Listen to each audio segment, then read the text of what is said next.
अब यहाँ law of exponent से रिलेटेड कुछ रूल्स हैं। जैसे फर्स्ट रूल है, रूल नंबर फर्स्ट ये है, यदि हम सेम बेस वाले टर्म्स का मल्टीप्लाई करते हैं, ऐसे दो टर्म्स हैं जिसके बेस सेम हैं और आपस में उसको मल्टीप्लाई करें तो पावर जो है आपस में ऐड हो जाते हैं। इसको ऐसे समझते हैं सब लोग। अब suppose a raise to the power 5 into a raise to the power 7, ऐसा हमको मल्टीप्लाई करना है इन दोनों का। अब इसको हम सिंपल फॉर्म में कैसे लिखेंगे? a raise to the power 5 का मतलब क्या हुआ? a into a into a into a into a 5 time. फिर a raise to the power 7 है, इसका मतलब हुआ a into a into a into a into a 1 2 3 4 5 into a and into a। a raise to the power 7 का मतलब है a को a से 7 टाइम मल्टीप्लाई करना है हमको। अब टोटल नंबर ऑफ टर्म्स कितना हुआ? काउंट करो, first second third fourth fifth six 7 8 9 10 11 12। तो इसको अपन लिख सकते हैं equal a raise to the power 12। It's clear that 12 means a raise to the power 5 plus 7। इसका क्या मतलब हुआ कि यदि बेस सेम हो तो मल्टीप्लिकेशन में पावर आपस में ऐड हो जाते हैं। ये फर्स्ट लॉ हुआ। हाँ, यदि नहीं दिख रहा होगा क्लियर तो जूम करके देख लेना, ठीक है। नाउ सेकेंड लॉ, दूसरा नियम।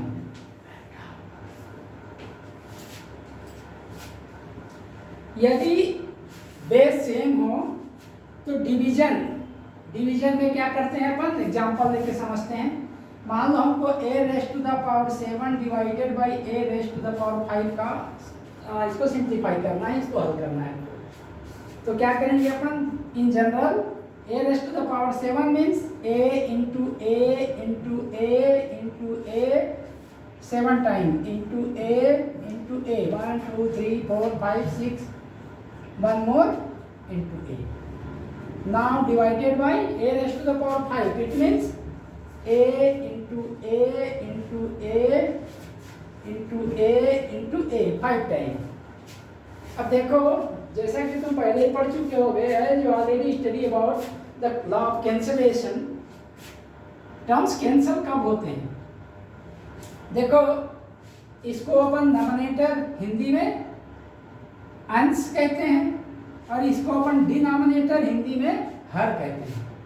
अब अंश और हर मीन्स डिनोमिनेटर एंड डिनोमिनेटर दोनों में जो कॉमन फैक्टर है, कॉमन फैक्टर मैंने दोनों में सेम है और वो भी मल्टीप्लिकेशन के फॉर्म में है, तभी वो टर्म्स आपस में कैंसिल होते हैं। जैसे ये 1 ये इससे कैंसिल हुआ, ये इससे कैंसिल हुआ, ये इससे कैंसिल हुआ, ये इससे कैंसिल हुआ, ये इससे कैंसिल हुआ। 5 टर्म्स आपस में कैंसिल आउट हुए। अब कितने टर्म्स बच गए? a into a, that can be written as a square means a raised to the power 2। ध्यान से देखो, a raised to the power 2 को अपन लिख सकते हैं a raised to the power 7 minus 5। इसका मतलब क्या हुआ कि बेस यदि सेम है और हमको डिवाइड करना है तो क्या होता है कि जो एक्सपोनेंट है डिनोमिनेटर में उससे डिनोमिनेटर में जो एक्सपोनेंट है या जो पावर है उसको माइनस कर देते हैं। In general suppose a raise to the power m upon a raise to the power n है, तो इसको अपन लिख सकते हैं a raise to the power n minus n। ये जनरल फॉर्म में है, रूल को हम इसी फॉर्म में लिखते हैं। और इसको अपन यदि जनरल फॉर्म में लिखें, suppose a raise to the power m into a raise to the power n है, तो फर्स्ट वाला को हम लिख सकते हैं a raise to the power m plus n। In general ये दो रूल हो गए लॉ ऑफ एक्सपोनेंट से रिलेटेड। अब हम थर्ड रूल में आ जाते हैं।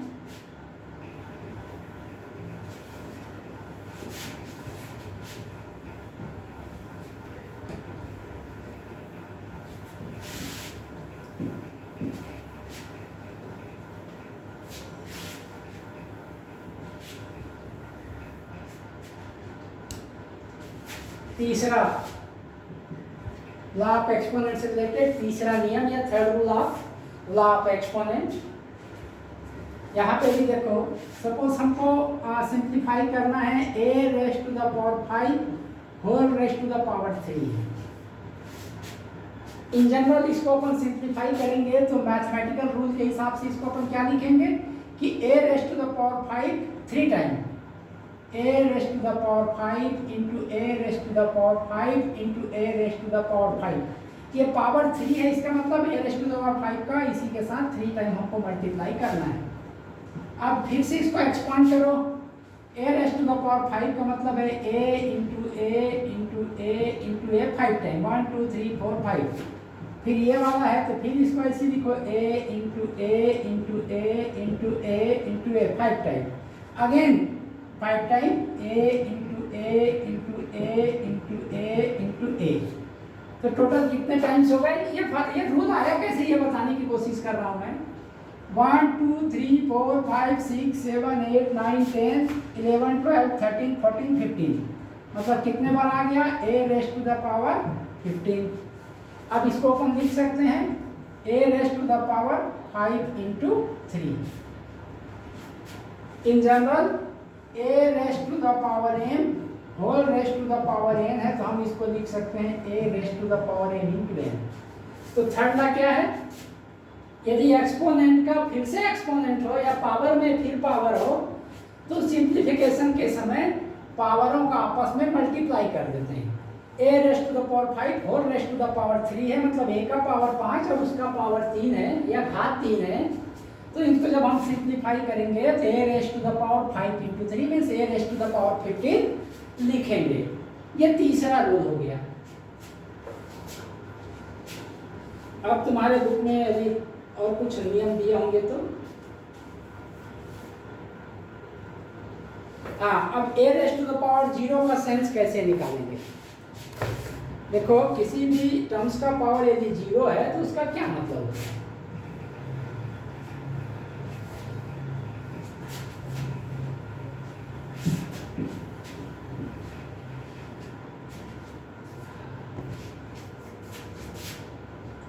ये फोर्स है,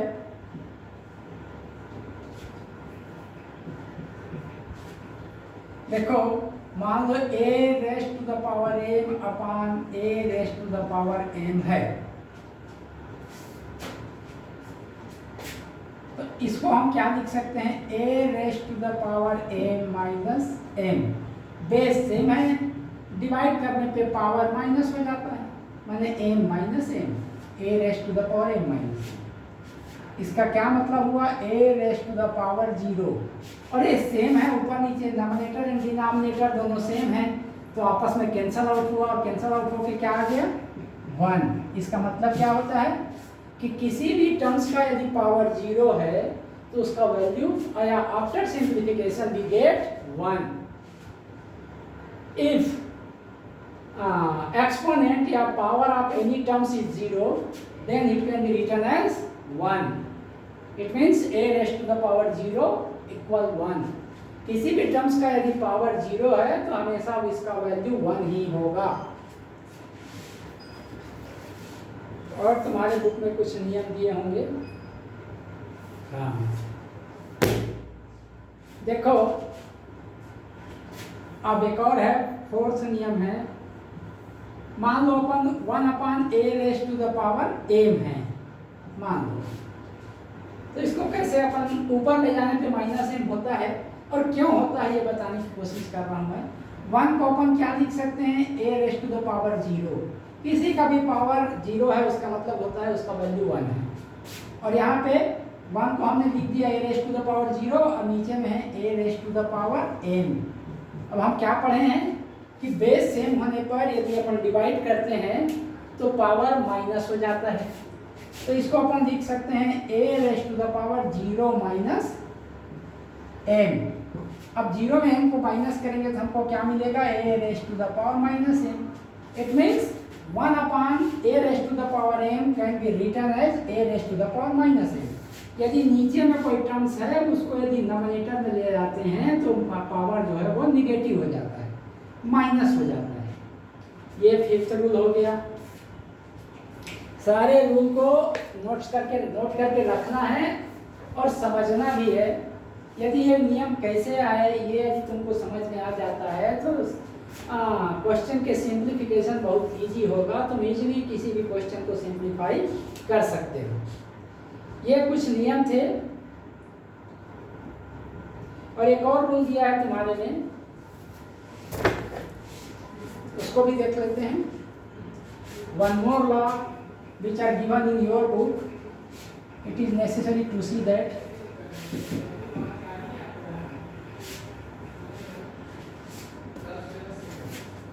सपोज ऐसा दिया हुआ है, रूल नंबर 6 है शायद, या जो भी है देख लेना।